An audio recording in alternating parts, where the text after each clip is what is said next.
One of the mileposts you look at defensively for how well you're playing is the number of big plays allowed. When you go against a team like this, as explosive as New Orleans, does that gauge change a little bit? Do you accept that, well, we're probably going to give up a few more big plays than usual, and it's going to be how we respond to it, or is it still, no, this is what? Yeah, I don't know that you look at it specifically in regards to big plays. Obviously, they're a good offense. They're good in so many different ways. They can run it. They run the ball inside. They run the ball outside. They can throw it on all three levels of the defense. They make a ton of little plays in the game. They make a ton of big plays in the game. The ball's always moving. They score a lot of points. I think what you said at the end is probably what's most important in this game is just continuing to play through the success and the adversity. And that's something you have to do every week in the NFL. And the teams that do that the best are the teams that typically win and are playing football at the end of the season. That's the nature of our game. The mental toughness to play 60 minutes, play in and play out, regardless of what's going on. So this team challenges you, but you get challenged that way every week.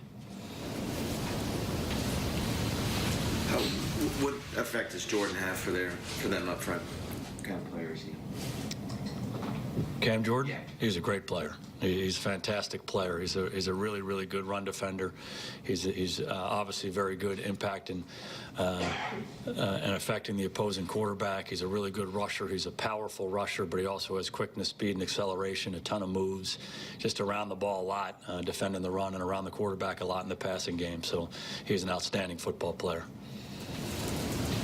Obviously, a lot of change since the 2009 matchup that you guys had against them. And Drew and Sean are still there. What do you remember about facing that red-hot Saints team and coming out on top of them? I remember it being a really good game. And all due respect to your question, we're kind of locked in on this game and this challenge we have this week. But obviously, those guys, Sean's a great coach, Drew's a great player, and they've had a lot of great years together. So, but we're kind of locked in on what we need to do for this Thursday.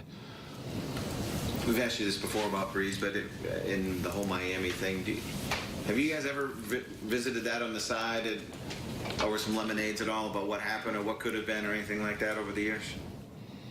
Yeah, again, not a lot of time for reflection, but he and I have talked about that since then, and it all worked out great. Great for him to go down to New Orleans and have the career he's had down there, and utmost respect for him as a guy and as a player. I mean, David touched on this a minute ago, but a guy like him, I mean, 3 picks this year, on pace to set the completion percentage record. Do you spend extra time with the DBs this week, just like, hey, it's Drew Brees, like, you just focus on the next play, don't get discouraged?